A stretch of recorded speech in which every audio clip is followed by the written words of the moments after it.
Et ces deux thématiques-là, pour moi, ne seront pas attaquées tout de suite par OpenAI, et donc il y aura un ou plusieurs grands gagnants. L'IA pour prendre des super décisions sur la gestion d'un hôpital dans le cadre français, t'es sur de la niche, mais t'es potentiellement sur une niche qui peut avoir une boîte qui vaut 1 milliard, tu vois. Alors juste avant de commencer le podcast, si vous voulez être la personne la mieux informée de la pièce en business et tech, on a une newsletter totalement gratuite qui vous envoie en 3 minutes par jour les 5 actus que vous devez absolument connaître pour avoir un coup d'avance et prendre les meilleures décisions. C'est moi personnellement qui la rédige tous les jours. Il y a plus de 10 000 entrepreneurs, CEO, cadres sup et futurs décideurs qui la lisent tous les jours. Voilà, vous allez adorer, c'est gratuit encore une fois, c'est le premier lien dans la description. Alex, j'ai une question pour toi. Cette semaine, il y a eu pas mal d'actualités dans l'IA. Je vais les citer rapidement et après je vais te poser la question. Une question simple qui va amener un développement qui, à mon avis, risque d'être long. La première actualité, vous l'avez peut-être vu passer, mais Apple a annoncé tout un tas de nouveautés, dans l'IA notamment, et on s'est rendu compte qu'il n'y avait pas tellement d'avancées. Et quelques jours avant la présentation de toutes ces nouveautés, eh bien, ils ont sorti un papier qui disait clairement mais en fait, les LLM, c'est pas si important. Mais en fait, l'IA générative, c'est pas si important. On n'arrive pas encore à créer un raisonnement qui est vraiment intéressant. Il faut chercher ailleurs. Certaines personnes ont dit qu'en fait, c'était un aveu de faiblesse, un aveu d'échec de la part de Apple. Mais il y a quand même ce papier qui est sorti. Seconde nouveauté, seconde actu, on a Facebook, Meta, qui s'est dit preneur. Alors, je ne sais pas s'il l'a racheté ou pas, mais en tout cas, ils ont annoncé vouloir a racheté Scale AI pour plus de 15 milliards. C'est une somme qui est absolument astronomique. La question à se poser derrière, c'est pourquoi ce rachat? Est-ce que c'est juste pour les talents? J'ai vu que certains talents pourraient recevoir des rémunérations jusqu'à 8 chiffres par an, ce qui est absolument délirant. Est-ce que c'est pour la technologie? Est-ce que c'est pour autre chose? Est-ce qu'il y aurait une stratégie cachée, non révélée derrière cette acquisition? Bon, au niveau des actus, on peut s'arrêter à ça. Question simple. Quel est le futur de l'IA? Et puis surtout, pardon, quel est le gros gagnant? Quel va être le gros gagnant dans cette course à l'IA? Écoute, je te remercie pour ta question. Il y a peut-être 2, 3 autres actus que je voudrais rajouter avant pour que Je t'en prie. pour qu'on ait Vas-y. les trucs en tête. Mistral a annoncé vouloir lever 1 milliard supplémentaire et a annoncé un partenariat avec Nvidia lorsqu'ils étaient à Vivatech. Il y a Cursor en début de semaine qui a levé 900 millions sur une valo, je crois, à 9 milliards pour leur outil alors, soit de vibe coding, soit de copilote, mais tu l'appelles comme tu veux, mais en tout cas leur outil. On a eu tout un backlash aussi sur la partie, tous les gars qui avaient, notamment le PDG de Duolingo et d'une autre boîte que j'ai oublié, mais bon, ces deux PDG qui ont reçu un peu vraiment du backlash en mode, bah vous voyez que c'est pas si simple, on peut pas tout remplacer par l'IA et ainsi de suite, nanana.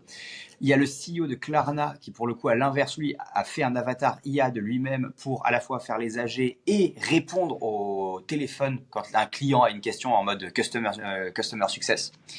Donc là, on est vraiment dans une ébullition avec des news hyper positives sur l'IA, des news relativement négatives ou en tout cas en mode bah, ça change pas la vie non plus. Et donc, en effet, on est dans un flou artistique. Il y a les robotaxis qui ont été présentés, les robotaxis de Tesla qui ont été présentés à San Francisco, je crois, et à Paris, il y a eu un événement aussi. On en est où dans tout ça? On en est où? Et comme tu l'as très bien dit, où se situe la valeur? Et ce qui a été depuis 2022 le grand driver de la croissance de l'IA, ça a été les LLM et ça a été notamment OpenAI, Anthropic et tout ça, mais vraiment, on va dire, représenté par OpenAI. Il y a eu une adoption massive de l'IA.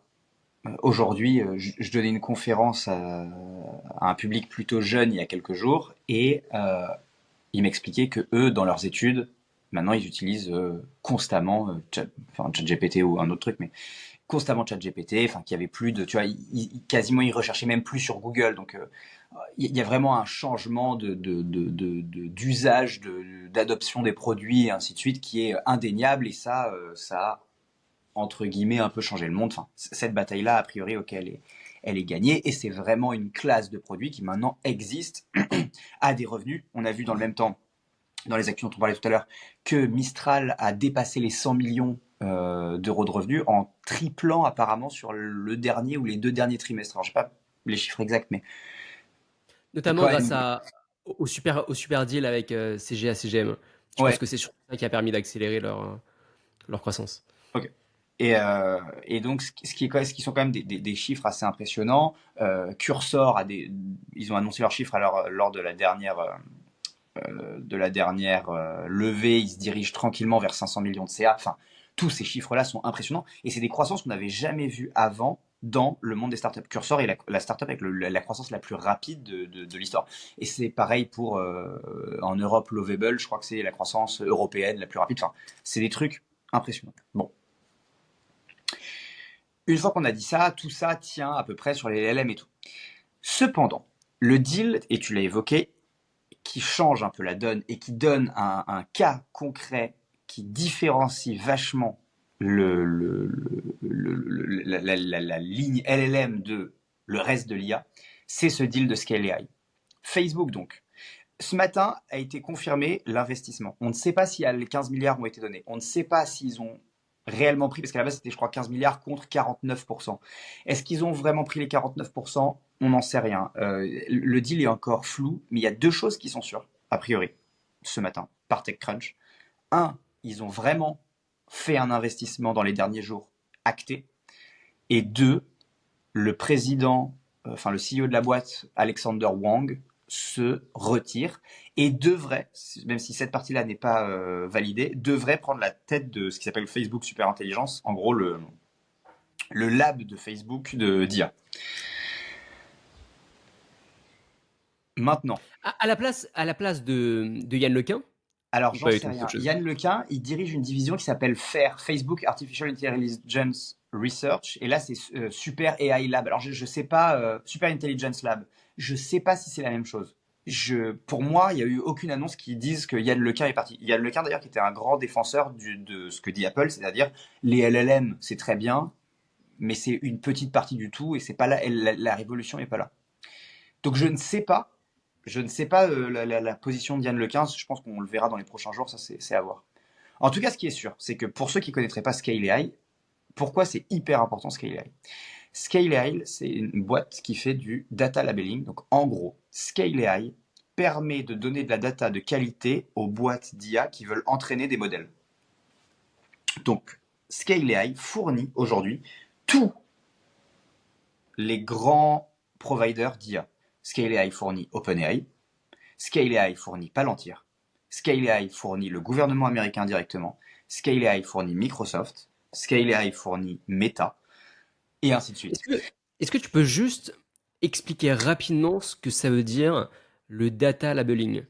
Concrètement, ça En veut dire quoi? gros, en gros, pour entraîner des IA, il faut que tes datas soient propres, c'est-à-dire que l'IA puisse les catégoriser de manière concrète pour, pour pouvoir, enfin que dans la base de données derrière, elle soit utilisable par les algos. Parce que si c'est de la data brute, enfin, a priori, tu peux pas l'utiliser comme ça, même s'il y a des méthodes et voilà, mais c'est moins efficace. Donc, ce que fait Scale AI, même si maintenant ils font plein de trucs, mais ce que fait Scale AI basiquement, c'est en fait pour la faire courte, avec l'exemple le plus simple, c'est si tu veux entraîner un algo de computer vision pour trouver un chat, il faut que tu l'entraînes sur des photos de chats. Et ben, ce que va faire Scale AI, c'est qu'elle va te prendre des milliers, des milliers, des milliers de photos. Elle va te dire ça c'est un chat, ça c'est un arbre, ça c'est un truc. Elle va les refourguer derrière à l'algo de manière à pouvoir entraîner l'algo et te rendre un algo et donc voilà qui fonctionne correctement et qui est capable de reconnaître un chat si elle voit un chat sur une photo. En gros, c'est Basiquement, c'est un intermédiaire entre les providers de data et les providers de LLM. pas que. Oui, mais pas que, parce que tu peux aussi leur filer tes propres datas. Ok. Par exemple, Facebook peut dire, je t'envoie toutes les photos que j'ai en stock. Toi, tu te démerdes pour me dire ce qu'il y a dessus et ainsi de suite. Nanana. Et à partir de là, tu me rends l'ensemble de ma base de données correctement labellée. Ok.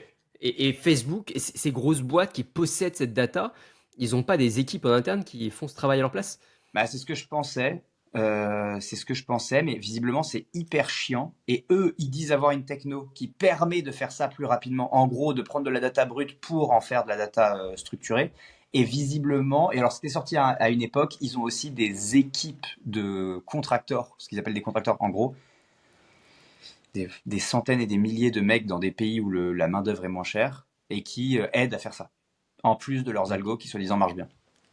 Ça, c'était lancé en 2016, hein. Ouais, c'est non, c'est 2016. une boîte qui est assez assez vieille, enfin vieille entre guillemets, mais c'est une boîte qui à la base fournissait, comme je disais, le Palantir et puis le département de la défense. Ok. Donc en fait, c'est une boîte qui bossait sur des datas en close loop, tu vois. C'est-à-dire que le département de la défense leur filait leurs datas et eux ils renvoyaient le truc. Mais visiblement, ce que je comprends pas bien, c'est que pour moi maintenant, aujourd'hui, tu aurais pu automatiser le truc ou avoir tes propres équipes, mais visiblement ils sont toujours méga relevantes. Et pourquoi ils sont méga relevantes? C'est parce qu'ils ont une position qui est hyper intéressante. Et c'est là où il y a un point stratégique, et il y a un point stratégique parce que quand tu achètes une boîte 15 milliards enfin, peu importe si ça a été fait ou pas, mais c'est-à-dire que la boîte vaut 30 milliards, ça veut dire que, à part OpenAI, il n'y a pas beaucoup de boîtes d'IA, tu vois, tu étais du même volume, je pense, qu'un Perplexity et tout ça.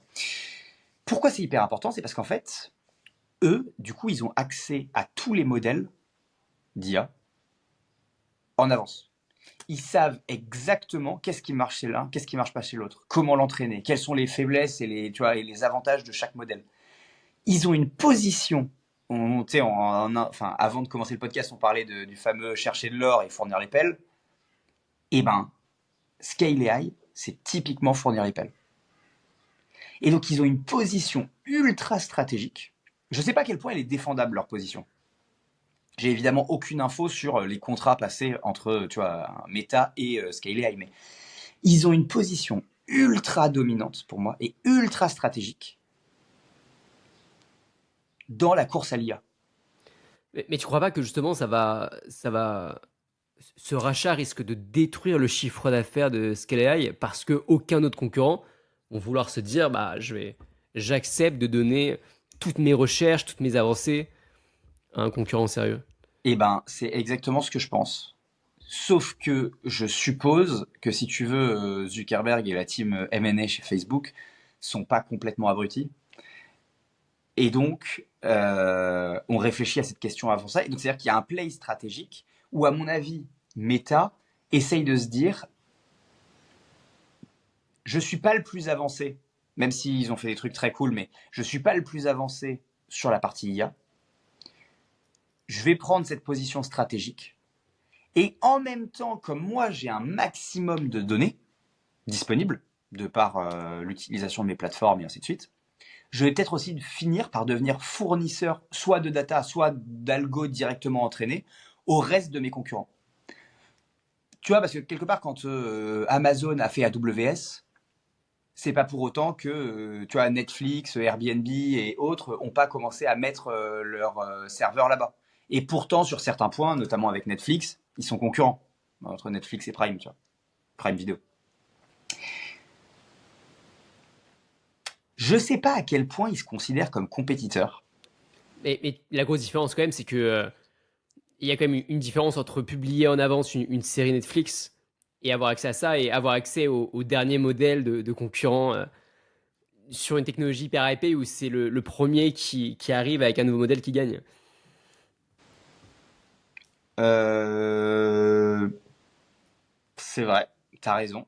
T'as raison, t'as raison. Pour autant, bon, t'as accès, je sais pas ce qu'ils hébergent chez AWS, mais tu pourrais avoir accès, tu vois, au code ou à des trucs comme ça. Il doit quand même y avoir des trucs assez sensibles. Enfin, je le suppose. Moi, Je moi t'avoue que j'ai pas j'avais. exactement, j'ai Pardon. pas exactement, juste pour finir là-dessus, j'ai pas exactement le fin mot de l'histoire, si tu veux. Mais ce que je sais, c'est que là, tu vois, on est sur typiquement un deal M&A ultra stratégique qui va dans le sens de ce que dit Apple, même si on va revenir après sur ce que dit Apple et sur le fait que je pense que ils sont clairement en train de lose the race et que ça leur fait peur. Mais ce que dit Apple là-dessus, il y a un peu de vérité quand même, qui est, il y a tout ce qu'on voit, ce que le grand public voit de manière évidente, et il y a tout ce que le grand public ne voit pas. On en a parlé plein de fois sur le podcast, mais Palantir, Scale AI, Cursor, c'est un peu entre les deux, tu vois. Et toutes ces boîtes-là, pour moi, sont aussi importantes dans la révolution de l'IA. Donc, pour répondre, pour faire un premier début de réponse à ta question de où se situe la valeur dans l'IA, déjà, ce qu'on peut dire, c'est qu'elle ne se situe pas que dans les LLM. Et ça, c'est la grosse erreur, c'est d'envoyer, pour des investisseurs ou pour toute personne qui voudrait parier dessus, c'est d'envoyer un maximum de cash dans les LLM, donc là où c'est surabondé et où du coup tu vas payer tes actions plus cher, alors que de l'autre côté, tu as tout un paquet de boîtes, à mon avis, assez incroyable, que les gens regardent moins. Là, ils commencent à les regarder de plus en plus, mais que pendant longtemps, les gens ont beaucoup moins regardé. La preuve, 2016, c'est la même date de création qu'OpenAI, tu vois. Et jusqu'à Scale AI, jusqu'à 3 semaines, je pense que tu en parlais à plein de gens, personne ne connaissait, tu vois. Enfin, personne ne connaissait. Évidemment, ils avaient déjà levé des tours assez importants, mais c'était peu connu. Et donc, je pense que la valeur se situe non pas uniquement dans les LLM, là-dessus, je pense qu'Apple a raison, mais se situe un peu partout sur toute la chaîne de valeur de l'IA. En gros, du génératif, de la prise de décision assistée, de l'infrastructure liée à l'IA, de l'entraînement lié à l'IA, et ainsi de suite. Je pense que la valeur est beaucoup plus répartie qu'on ne le croit. Si on s'arrête juste sur cette information qui est hyper intéressante, est-ce que tu pourrais nous donner un scope des, des différents niveaux où pourrait se situer la valeur? Ce que tu viens de dire, mais avec plus de détails. Et pour résumer, il y aurait ceux qui fournissent la data. Donc là, ça va être tous les réseaux sociaux, ça va être tous les médias. On se souvient des très gros deals qui ont été signés entre OpenAI et d'autres, et des grands médias comme le New York Times ou même des médias français, des deals à plusieurs centaines de millions. Et même Reddit, Donc, d'ailleurs. et même Reddit, bien sûr, mais je le comptais dans les réseaux sociaux pour le coup. Donc, tu Ouais. as ceux qui ont la data. Donc, il y a beaucoup de valeur ici à aller chercher. Comment récupérer cette data et ensuite comment arriver à la vendre. Ensuite, tu as comment on traite cette data. Et donc là, tu as du Scale AI, mais j'imagine que toutes les boîtes aussi qui essaient de faire du synthétique data pour ensuite les vendre, ça doit aussi pas trop mal marcher. Et ensuite, tu as ceux qui vont directement parler aux consommateurs de ces IA. En l'occurrence, aujourd'hui, toutes les boîtes de LLM, mais demain, potentiellement, les autres modèles qui pourraient prendre le relais. Est-ce que tu vois autre chose ou pas dans ce Ouais, pas que, parce que paysage? au début, au début, j'ai dit un truc sur ce podcast en disant les AI wrappers, c'est une farce, tu vois. Ça n'a aucune valeur. Bon, force est de constater que j'avais tort. Big time.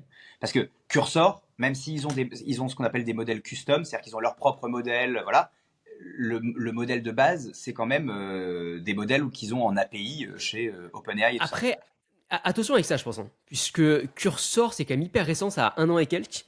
Tu sais pas à quel point c'est pas un château de cartes qui peut s'écrouler du jour au lendemain avec une nouvelle mise à jour de ChatGPT, une nouvelle mise à jour d'un LLM. À la fin de la journée, les datas, même s'ils ont des trucs custom à la maison, les datas proviennent, ils sont pas propriétaires hein, de toutes les datas qui permettent de fournir le produit derrière. Donc j'attends de Alors, voir d'ici 2-3 ans avant, parce que j'ai entendu beaucoup cette thèse de finalement les intermédiaires, les IA wrappers. Greg Eisenberg la défendait pas mal. Finalement, c'est là où se situe la valeur parce qu'ils arrivent à créer une expérience utilisateur qui est différente et qui matche bien. Même dans les ultra niches. Mais mais on connaît aussi tous les deux plein de startups IA qui ferment leurs portes. Elles ont été créées chez moi et à chaque nouvelle mise à jour, elles disparaissent. Et donc, on ne sait pas vraiment à quel. Surtout lorsque. J'imagine que OpenAI doit voir, et toutes ces autres boîtes d'IA doivent voir à quel point ça génère de la thune. Euh, Aujourd'hui, OpenAI, c'est 10 milliards de ARR. Cursor, ils viennent d'atteindre les 500 millions en 1 an et quelques. C'est impossible que OpenAI se dise pas, en fait, il faut absolument qu'on attaque ce marché, soit qu'on rachète Cursor directement, ce qui est aussi possible, soit qu'en fait, on fasse une mise à jour et qu'on crée un outil spécifique pour récupérer cette part de marché qui est énorme. pour te donner une idée, quand même, quand moi j'ai commencé, le grand discours c'était ouais, mais si Google le fait. Mais tu pouvais sortir ce que tu voulais. C'était obligé que dans un meeting, il y avait toujours un jour où on te posait la fameuse question ouais, mais si Google le fait. nous, on était sur du search. Enfin, quand on a commencé, avant tout ce qu'on fait aujourd'hui, on faisait du search IMO sur les premiers 6-8 mois. Et la question qu'on nous posait toujours, c'était, ouais, mais si Google se met à faire du search IMO. Alors, Bah, en juste fait, une votre question boîte, elle sur pourrait. ça. Et en Et question fait, sur ça. ouais. Est-ce que vous, les data, vous alliez les prendre depuis Google ou pas? Non, non, pas du tout. Le sujet n'était pas là. Moi, le sujet, il était inverse. Il était de dire si Google s'y met, vous êtes dégommé parce que de toute manière, la force de frappe de Google est délirante par rapport à la vôtre, ce qui était vrai. Sauf que, en fait, la plupart de ces boîtes-là, ils, pour moi, ils tournent sur le fait que des gens construisent sur leur plateforme.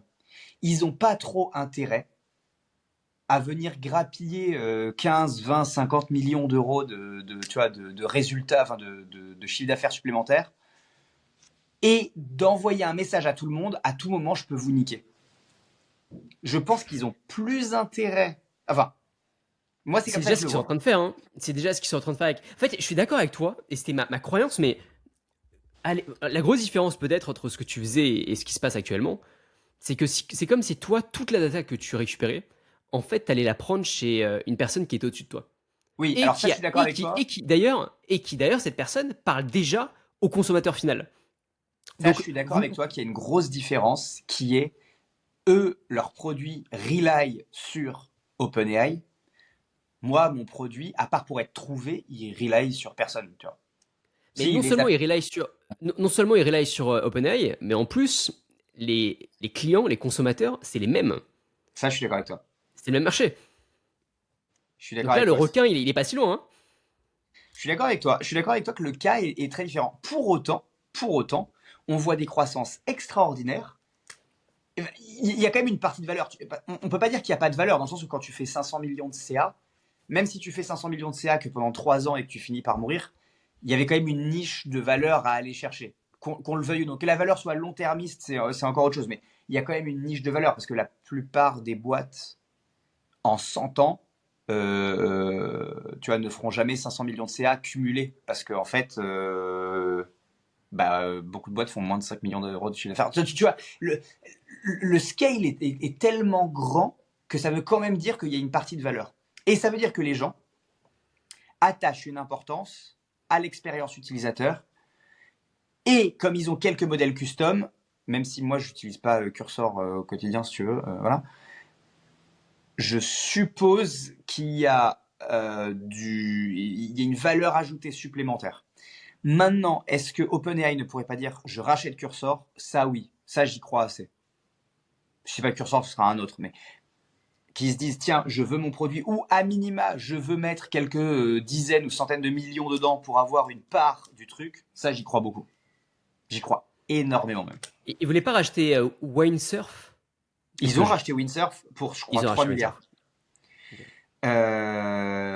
Je crois que c'est fait. Il faudrait vérifier. Tu sais, ce genre de deal, c'est toujours compliqué parce qu'ils sont annoncés et après, quand ça devient trop gros, tu sais, t'as des contre-enquêtes, des machins, la SEC qui s'en mêle, surtout s'il y a des trucs cotés au milieu.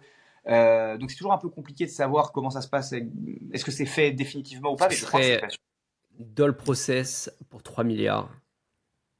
C'est 3 milliards, ouais, c'est ça, ouais. Hmm. Donc, pour répondre à ta question de tout à l'heure, les différentes étapes. Fournisseur de data, c'est clair. Ils peuvent se faire disrupter par des trucs, mais tu auras toujours un. C'est trop chiant de fournir la data. Enfin, tu vois, je pense que tu auras toujours des fournisseurs de data, tu auras toujours un échelon. Enfin, tu auras toujours un échelon scale AI. J'en sais rien, parce que peut-être que ça va devenir une commodité au bout d'un moment, mais pour l'instant, tu as un échelon scale AI qui est clair. Avant ça, tu as un échelon hyper important. Avant ça, dans la course à l'IA, tu as l'échelon hardware. T'as Nvidia, t'as enfin tout TSMC, les data centers, tout ce truc-là que moi je maîtrise assez mal, mais tout ce bloc-là de hardware, c'est clair qu'il est existant. Alors il y a des mecs qui commencent à dire oui, mais attendez, si en fait avec certaines techniques on fait descendre le truc, peut-être que ça va s'effondrer. Oui, si tu veux. Enfin aujourd'hui on a quand même sur des deals à base de terres rares entre deux pays qui se foutent sur la gueule pour, tu vois, pour être sûr de savoir qui va avoir les terres rares. Donc Si on en arrive à ce niveau-là, c'est qu'il y a, où tu sors du business, c'est qu'il y a quand même un sujet. Qu'on le veuille ou non, il y a un truc, tu vois. Bon, ça sert à faire d'autres trucs, ça sert à faire des batteries, ça sert à faire des éoliennes, ça sert à faire ce que tu veux, mais quand même, je pense qu'il y a un gros, je pense qu'il y a un gros sujet hardware. Et je pense que tu as un deuxième sujet hardware qui arrivera tout en haut de la pyramide. Là, c'est du hardware, tu vois, pour faire tourner des infrastructures, entre guillemets. Et je pense que tu as un sujet hardware en haut de la pile qui va vers le client en final et qui, lui, n'est pas du tout encore craqué. Amazon Alexa, c'est un joli petit produit que tu achètes pour la fête des pères, tu vois, mais ça Mais c'est s'arrête c'est ce que là. veut faire, c'est ce que veut faire pour le coup OpenAI en ayant racheté la boîte de Carrément. l'ancien designer John Ive. Ouais. Il se dirigerait vers ça, vers un concurrent du iPhone. Et je pense que c'est le sens de l'histoire, d'avoir un vrai item IA. Pour l'instant, là-dessus, on est encore plutôt sur de l'échec. Enfin, moi, c'est comme ça que je le vois. Les lunettes, tu vois, sous IA, ça a jamais vraiment percé. Le AI Pin, le truc, bon, est mort. Ça a été racheté par HP ou Intel ou je sais plus quelle boîte, mais voilà. Je pense que là, on est encore loin de ça, mais voilà. Ce qui est hyper important. On va revenir sur Apple. Pourquoi c'est hyper important? Parce que ce truc-là, cette partie de marché, pour moi, si on m'avait demandé il y a 5 ans, je t'aurais dit bah, c'est Apple qui va la gagner. Pourquoi? Ils ont le téléphone le plus vendu, ils ont juste à intégrer de l'IA dans le téléphone. Plus les générations avancent et plus tu passes de modèle IA à modèle classique et plus l'IA grossit et le modèle classique se rétrécit, plus tu changes éventuellement le design de ce qu'est l'iPhone aujourd'hui. Tu vois, tu as peut-être besoin d'un moins grand écran, de plus de compute, j'en sais rien, tu vois, ça prend une forme différente, mais pour moi, c'était ceux qui avaient la meilleure distribution, la meilleure image, et c'est ceux qui allaient gagner cette race-là. Et j'ai quand même l'impression qu'Apple faiblit. En termes d'innovation, j'ai l'impression qu'on est en train de tomber sur une phase. J'ai l'impression que Apple est en train de tomber aujourd'hui dans sa phase Microsoft d'il y a 10 ans. Quand Microsoft, à un moment, avant qu'ils investissent dans OpenAI, avant que tout ça, a eu une phase un peu has-been, où ils ont foiré le Windows Phone, où ils ont foiré tous ces trucs-là. Ils avaient une phase has-been où ça restait une grosse boîte qui avait évidemment plein d'argent parce que Word, Pack Office, machin, tout ça, mais était en difficulté d'innovation. Je me demande si on rentre pas pour Apple dans cette phase de difficulté d'innovation. Mais comment tu expliques ça? Parce ils ont tout, ils ont un trésor de guerre qui est monumental, ils ont les meilleurs chercheurs, euh, ils ont les meilleurs designs, la meilleure distribution possible. Qu'est-ce qui peut expliquer ce retard?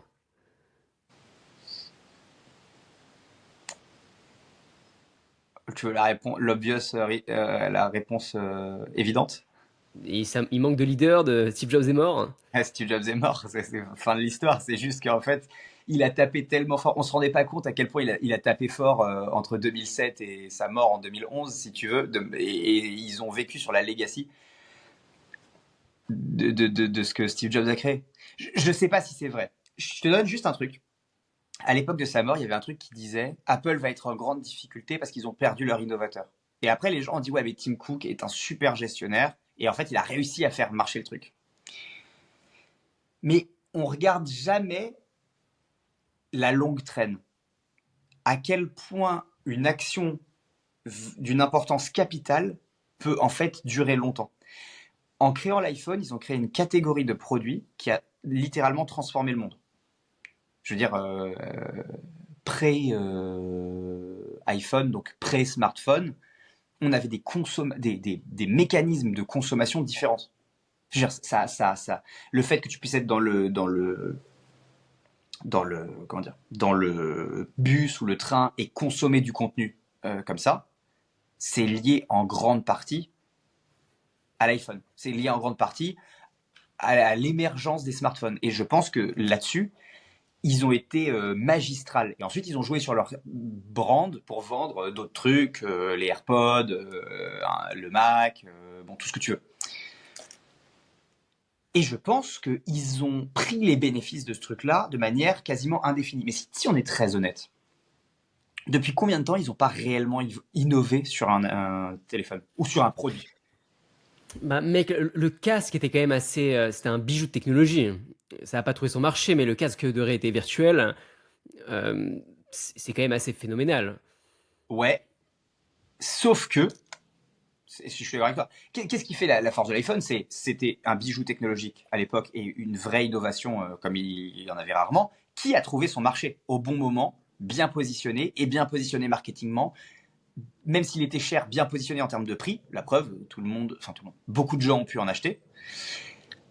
Là, on était sur un produit qui est peut-être un bijou technologique, mais qui était mal positionné en termes de prix, parce qu'il était vraiment très cher. Il était lourd et pas facilement utilisable. Je pense qu'en termes de timing, il n'a pas forcément été parfaitement positionné. Alors tout le monde s'est excité pendant 3 semaines, mais c'est pas du tout la portée d'un iPhone. Et le Je suis problème, d'accord. c'est quand tu as cramé autant en R&D, tu as mis vraiment des efforts, parce qu'en plus, Apple, ils ont ce truc-là qui dit, on sort pas beaucoup de produits, tu vois. Quand on sort un produit, c'est un banger. Le problème, c'est que quand tu as cette stratégie qui est très bonne à plein d'égards, c'est que quand t'en foires un, ben potentiellement il te faut 1 an, 2 ans, 3 ans, 5 ans pour revenir avec un nouveau produit. Et sur l'iPhone, ils n'ont pas innové depuis un long moment. Ton Mac, je veux dire, ton Mac, c'est quoi la dernière innovation? C'est la Touch Bar. T'en as rien à foutre de la Touch Bar. Le liquid glass. Je sais pas si le Mac va être touché par ça, mais tu vois ce que c'est le liquid glass ou pas? Tout le monde en Je- parle. Est-ce que c'est... Non, je vois même pas ce que c'est. C'est le truc quand tu plies. Non. Non, non, non, c'est pas ça. C'est le design, notamment sur ton téléphone, qui va arriver justement dans la nouvelle version. Où en fait, t'as Ouais. l'impression que c'est presque de l'eau ce que tu touches. C'est transparent. Sauf qu'en fait, du coup, il y a plein de personnes, ils ont eu un backlash sur Twitter, sur X, parce que plein de personnes ont partagé des screens où ils montraient qu'en fait, avec ce nouveau design, on voyait plus les notifications, l'UX était un peu dégueulasse. Donc, en présentation, type montage, euh, lancement, c'est génial, c'est magnifique, mais dans la réalité, c'est un peu galère à utiliser. Ouais. Mais c'est ça. La force de l'iPhone, c'est que c'était hyper simple à utiliser, hyper bien, que c'était pile le bon moment où les gens étaient prêts à partir sur du smartphone. Enfin, tu vois, tout s'est aligné. Et, et si ça se trouve, ils ont juste bénéficié de ça. Tu vois, c'est devenu la plus. Alors, évidemment, c'est extrêmement bien géré. Évidemment, leur design, évidemment, leur marketing, évidemment, tout ce que tu veux. Mais je pense qu'ils sont. Enfin, moi, mon analyse, c'est que je pense qu'ils sont dans une phase de décroissance où il n'y a pas eu une vraie.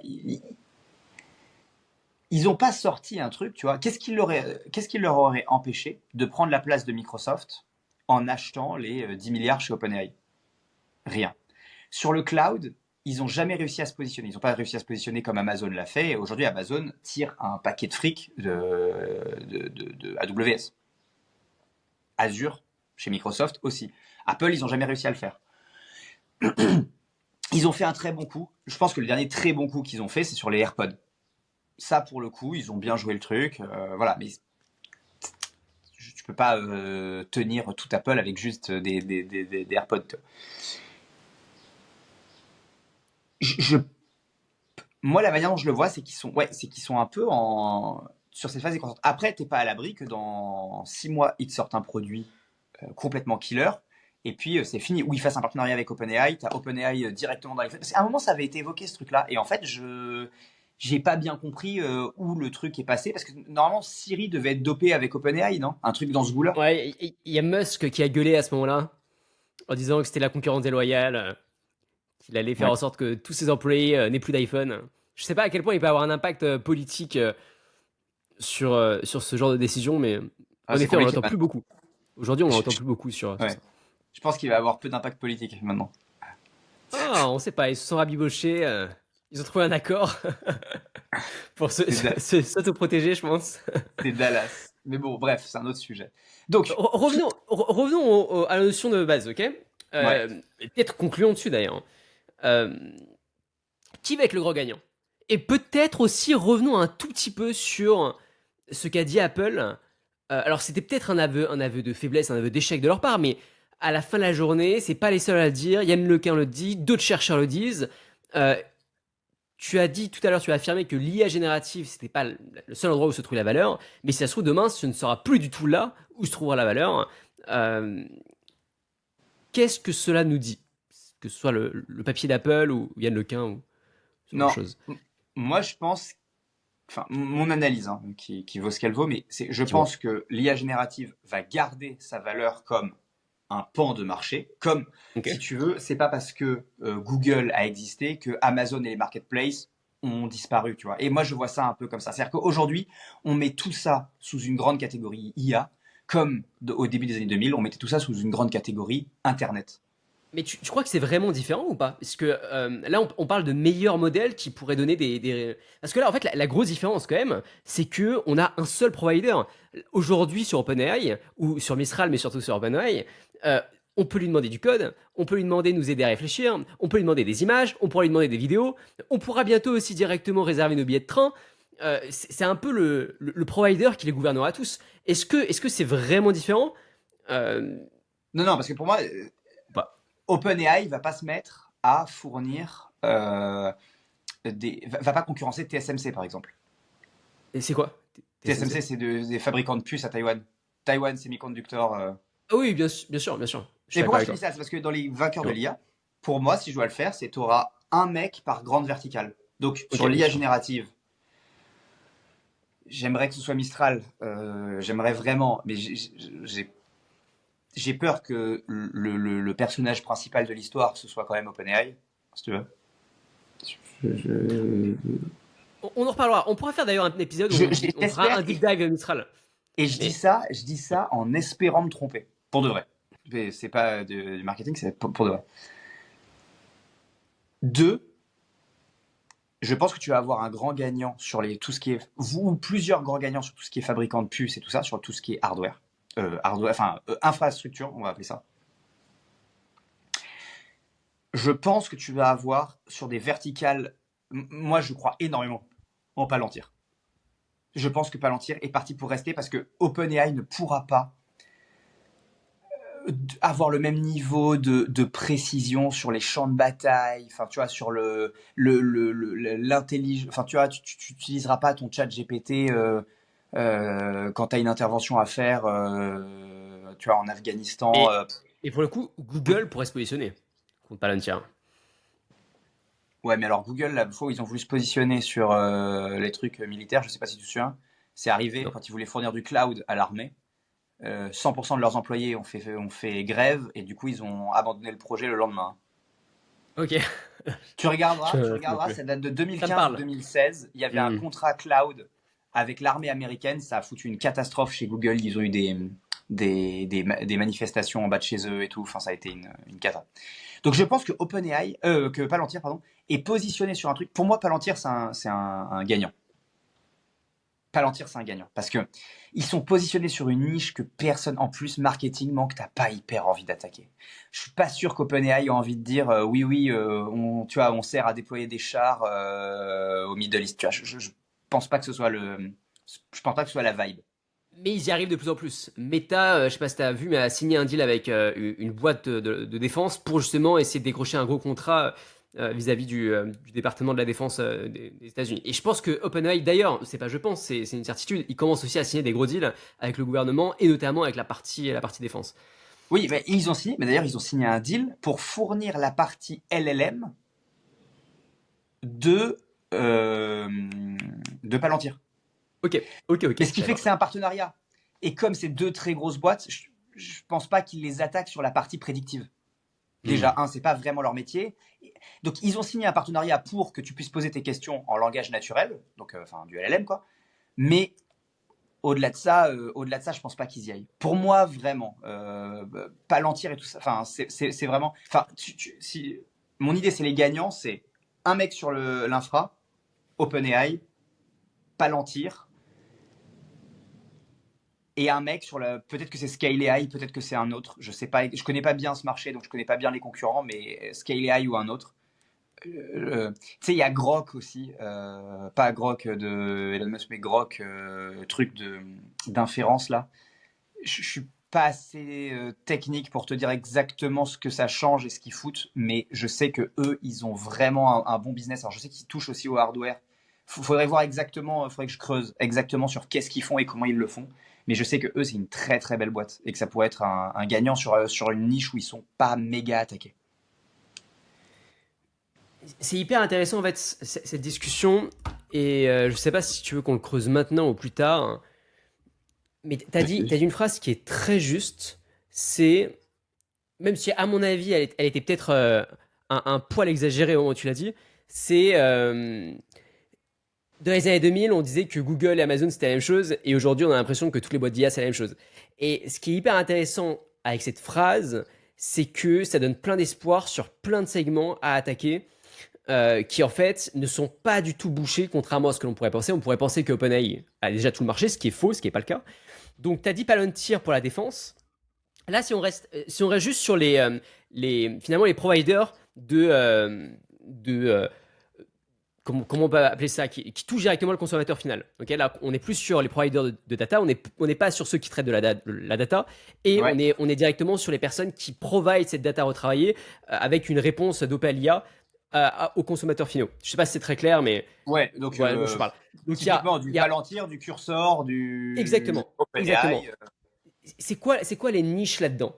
Euh, et d'ailleurs, sur du software, et même sur du hardware, hein, finalement, parce que, comme tu l'as très bien dit, il y a toutes les niches B2C, B2B et aussi B2 gouvernement slash défense qui vont pouvoir être révolutionnées avec l'IA. Et donc, ce serait intéressant de cartographier vraiment le paysage, juste du côté provider, et de se dire, OK, où sont les opportunités là-dedans? Ok. Ce qui me fait penser, ta question vient de me faire, pourquoi je bug un peu, c'est parce que ta question vient de me faire penser qu'on a oublié une catégorie méga importante aussi, qui est après encore le hardware que tu porterais sur toi, le machin, qui est la robotique. Bien sûr. La robotique. Et alors là, on rentre pas dedans parce que peut-être qu'on est. Mais tu vois, la sortie des robotaxis, les Tesla bots, même si bon, c'était un peu foireux visiblement leur présentation et que tu vois, en fait, on n'y est quand même pas. Mais tout ça est aussi. Il y a cette super boîte de robotique là qui a été créée par tu sais, un mec qui a exité 5 boîtes et qui est hyper actif sur Twitter, dont j'ai bouffé le nom. J'ai envie de dire Taylor ou un truc comme ça, mais bon, bref, je retrouverai. Et cette boîte-là, visiblement, a des belles percées en robotique. Donc ça, c'est quand même des trucs, tu vois, aussi où il va se passer des choses. Et je pense qu'il y aura au moins un gagnant sur ce truc-là. Pourquoi je dis ça? Parce que c'est aussi quelque part une manière de s'adresser aux consommateurs, d'une manière différente, mais de s'adresser aux consommateurs. Si on regarde la manière dont on va s'adresser aux consommateurs, je pense que les gagnants vont être ceux qui sont le plus éloignés des fournisseurs de LLM. Je te donne un exemple. C'est plus facile d'être protégé quand tu fournis le département de la justice, de la défense ou le gouvernement directement ou du médical très pointu que quand tu as juste copié une IA pour te faire des recettes version marmiton. Tu vois. Trop facile, OpenAI te les filera direct, zéro valeur, enfin peu de valeur ajoutée. Tu vois. Ça veut pas dire que tu peux pas te faire 20 000 euros par mois pendant 6 mois parce que tu vois, tu vas avoir un bon marketing et tu vas te faire une espèce de micro-wrapper, machin. Mais je pense que plus, regarde, je te donne un exemple qui est passé dans le podcast récemment. Si tu fais des trucs auxquels OpenAI ne veut pas toucher, à savoir du contenu pour adultes, bah tu sais que personne va venir t'emmerder. Enfin, à minima, OpenAI, Anthropic, Mistral, DeepSeek viendront pas t'emmerder. Donc, notre ami qui est passé il y a quelques semaines, pour moi, il est sur une niche protégée. Et je pense que tout ce qui est lien avec le gouvernement est un peu moins protégé, mais l'est un peu plus que quand tu fais du pur tout venant. Donc c'est difficile de dire qui va être un gagnant, mais je pense que lui peut clairement être un gagnant. Après, est-ce que tu peux monter une boîte à 50 milliards sur du contenu pour adultes? Je ne sais pas. Mais rien, tu vois, aujourd'hui, j'ai bouffé leur nom, OnlyFans vaut 8 milliards et bon, génial, tu vois, donc quelque part, pourquoi pas. Dernier point, c'est que je pense qu'il ne faut pas oublier que dans les techniques, il y a des choses différentes. OpenAI fait de l'IA générative. Pour moi, il y a tout ce qui est hors de l'IA générative, à savoir tout ce qui est le prédictif, tout ce qui est l'aide à la prise de décision et ainsi de suite. Et là, je pense que OpenAI a tellement de boulot pour atteindre alors l'AGI ou j'en sais rien, mais en tout cas une forme de super IA générative, je pense qu'ils vont pas tout de suite mettre leurs mains dans le prédictif. Tu as le prédictif très précis où tu es obligé d'avoir ton jeu de data, ce que fait un peu Palantir d'ailleurs sur la partie enfin, quand tu ouvres le logiciel, en fait, tu as un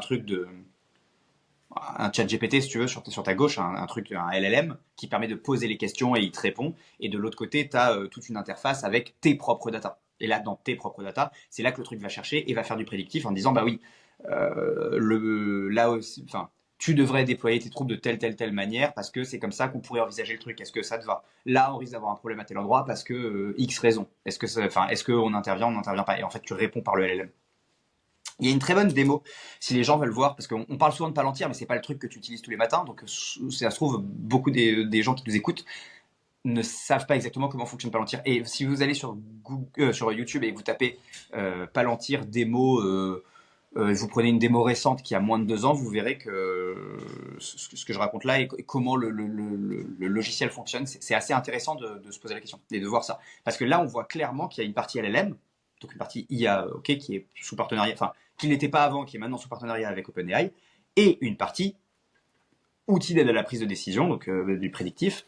Il y a aussi les thématiques de ce qu'on appelle le prescriptif, à savoir le prédictif, c'est il risque de se passer ça avec ces datas-là, et le prescriptif, c'est il risque de se passer ça avec ces datas-là, alors tu devrais faire ça. Bon, bref, on s'en fout, mais voilà. Et ces deux thématiques-là, pour moi, ne seront pas attaquées tout de suite par OpenAI, et donc il y aura un ou plusieurs grands gagnants. L'avantage de ça, c'est que comme normalement, tu relies sur des datas privées ou des petits sets de data, mais très qualitatifs, il va y avoir plein de fournisseurs. Et donc plein de winners, là où c'est très facile, c'est plus facile de faire une IA générative qui correspond plus ou moins à tout le monde, versus, en s'adaptant évidemment, versus l'IA pour prendre des super décisions sur la gestion d'un hôpital dans le cadre français. T'es sur de la niche, mais t'es potentiellement sur une niche qui peut avoir une boîte qui vaut 1 milliard, tu vois. Pourquoi pas? Si tu fais économiser 5 milliards à l'État tous les ans, très bien. Ou dans le cadre, j'exagère, je dis le cadre français, mais peut-être le cadre européen. Et le cadre européen, facilement, tu as une boîte qui vaut 1, 2, 3, 5, 10 milliards. Super intéressant. Merci. Super intéressant. Merci à toi. Bah écoute, c'est tout pour moi. Est-ce que tu as d'autres choses à ajouter ou pas? Non, écoute, je pense qu'on a fait un bon tour. L'actualité a été riche, hyper riche ces dernières semaines sur la sphère IA. Elle l'est de plus en plus, et elle l'est de plus en plus, je trouve, avec des infos de plus en plus intéressantes. C'est pas juste ah tiens, on a publié tel nouveau modèle, ah tiens, les revenus sont de temps, et ah tiens, il y a des levées de fonds. Il commence à y avoir des acquisitions stratégiques, il commence à y avoir des produits qui font des partenariats. Et je trouve qu'il y a une filière qui se structure et qui du coup, enfin mon analyse, c'est que du coup dans les prochaines années, là, on va voir la vraie force de toutes ces technos quand elles vont se mélanger les unes aux autres, quand elles vont se répondre, quand elles vont utiliser une brique d'un truc pour faire un autre truc et ainsi de suite. Et je pense que là, ça va devenir extrêmement intéressant parce que le milieu va vraiment se structurer. Et comme quand même les gens ont beaucoup d'argent à déployer et veulent déployer sur l'IA en ce moment, je pense qu'on va avoir droit à des gros financements qui vont accélérer les trucs. Alors évidemment, il va y avoir de la casse, évidemment, il va y avoir des bulles, évidemment, il va y avoir des scams, évidemment, il va y avoir tout ce que tu veux, comme d'habitude. Mais, je pense que là, on va avoir une phase d'avancée, non pas tant parce que un acteur hégémonique va réussir à faire des avancées techniques avec un modèle qui est de mieux en mieux. Peut-être que c'est le cas, mais même s'il n'y a pas ça, c'est pas très grave parce que les technologies vont se répondre et je pense vont commencer à créer des trucs, des crossovers qui vont être hyper intéressants. Et que plus la filière va se structurer, plus ça va faire comme Internet. Parce que Internet, c'est pas juste que Google est devenu meilleur sur 20 ans. C'est que monsieur tout le monde a commencé à créer des trucs, et puis un petit truc à droite, et puis un petit truc à gauche, et puis ça a donné les réseaux sociaux, et puis les réseaux sociaux ont donné la sphère de l'influence, et la sphère de l'influence a donné la possibilité de créer plus de business, puisque moins de besoin d'acquisition, donc plus d'investissement à différents endroits, et ainsi de suite. Et en fait, tu crées tu structures une filière comme ça. Et je pense que l'IA commence à être à ces phases balbutiantes de on structure la filière.